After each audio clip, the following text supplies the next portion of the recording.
Hi friends, Fairy Dazzle here, and I am wishing you all a wonderful Christmas holiday.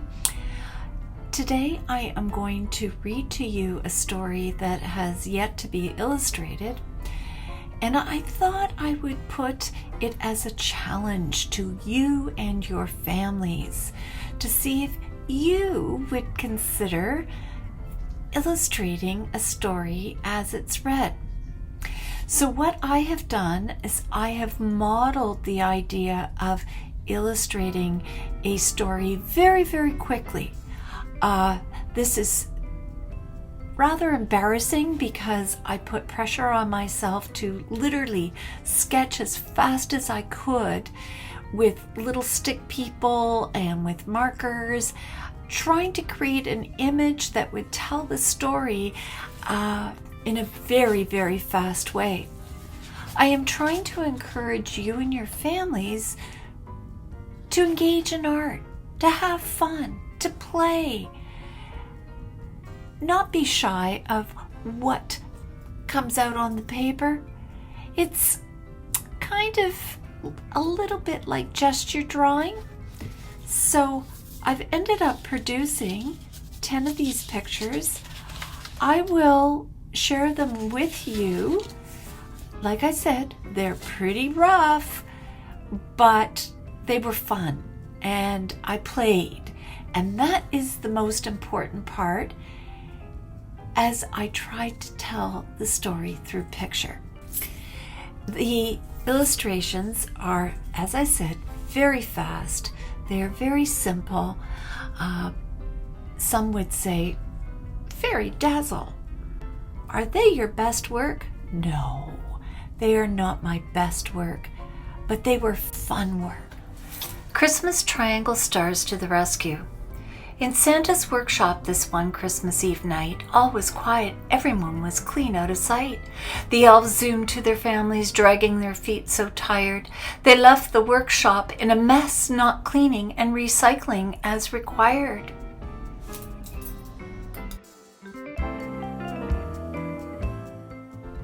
The door creaked open and a soft hum could be heard. A pitter-patter and glittery wings filled the room like a small bird. The Sparkle Fairy arrived on time and ready to clean.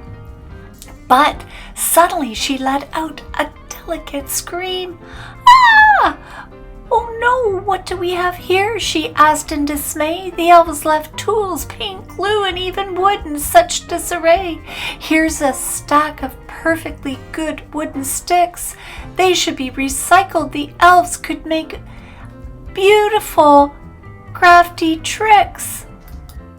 She started her washing, sorting, polishing, and sweeping, moving the sticks into the recycling corner for safekeeping. As she finished, she sealed the room with her fairy glitter. Off she skipped to help Mrs. Claus, who was in a flitter. Once the door shut, out came Morris, a frantic, squeaky little mouse. He was in a panic when he looked out the window of Santa's house. The sky was cloudy and there were no guiding stars or even a moon. Morris knew that this would be a problem for Santa as he had to leave soon. You see, Santa always used the stars to guide his way around the globe. This night Santa didn't know. He was too busy fixing his fur-trimmed red robe. In minutes it would strike 11. There was only an hour for a solution. Tapping his little toes, Morris said, I need to find a resolution. While he stood thinking with ideas flying in his head like a snow flurry, out from the crack in the wall came a troop of his little friends so furry. Without skipping a beat and saying a word, they ran into the big wood stack, then organized themselves into 4 teams of 4. Energy they did not lack. Timmy, the teeniest, weeniest mouse of all, did shout, Let's begin our competition, just watch us problem solve, we'll have no doubt. Morris stood in awe and wonder as the first team started to brag, Watch us build a star, we'll beat the other 3 teams in a tail wag. The 4 did grab 3 sticks, 2 short and 1 long. First let's take these and make a triangle, a shape that's known to be strong. They placed the longest rod on the ground. Then they took a short piece, attaching it with string that they wound. Next they took the third stick and attached it to the other end. But as they pulled the sides, the bottom would not stay straight but bend. Frustrated, the once cheeky mice scratched their heads and looked downcast. They were not able to progress and complete the task. The next team did grin and say, "Yippee, watch us. We will create a star without any fuss." Grabbing 3 wood pieces with excitement and chuckles, they attached each corner, creating a triangle with straight sides without buckles. "We did it!" They admired their triangles, shouting with glee. One said, "Let's measure each side. I predict that each will be different, you'll see." They placed a ruler alongside, and sure enough they had the proof. 80, 60, and 40 centimeters, a scalene triangle they measured like sleuths. Let's make another triangle that is congruent, in other words the same. Taking the 2 scalene triangles and made a 6-point star that looked a bit lame.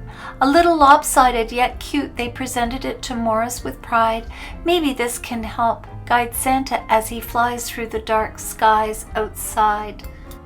Not letting Morris answer, the third team interrupted without skipping a beat.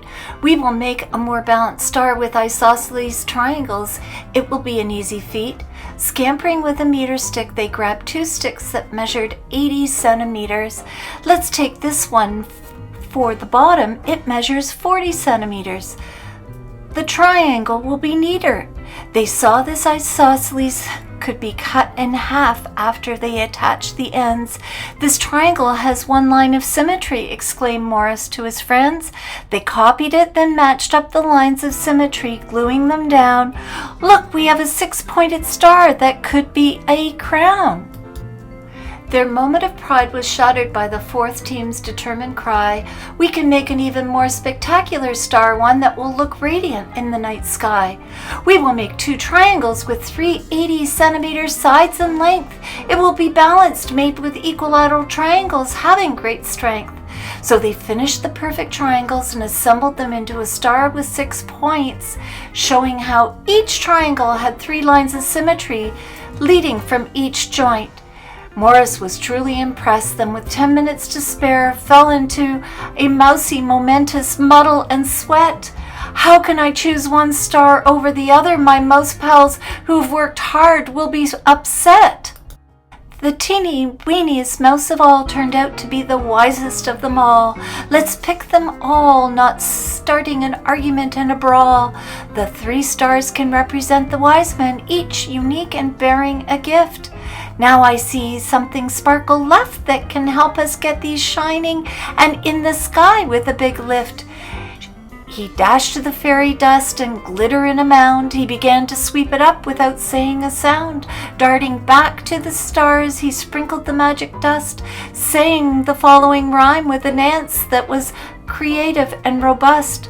"Off we will launch you into the skies, so together you can shine so bright, lighting our skies with warm, radiant beams and guiding Santa's flight, reminding us of how we can all shine together for one cause, supporting the giving heart of jolly Santa Claus." With all the huffing and puffing, the mice carried each star outside onto the snow-covered porch, lifting and tossing them with all their mouse muscle might. The stars lighted like a massive torch. The mesmerized mice stood staring as the murky gray sky was lit by this dazzling, brilliant sight. Seconds later, the reindeers flew into the sky as Santa bellowed, "Merry Christmas to all, and may peace and goodwill reign tonight."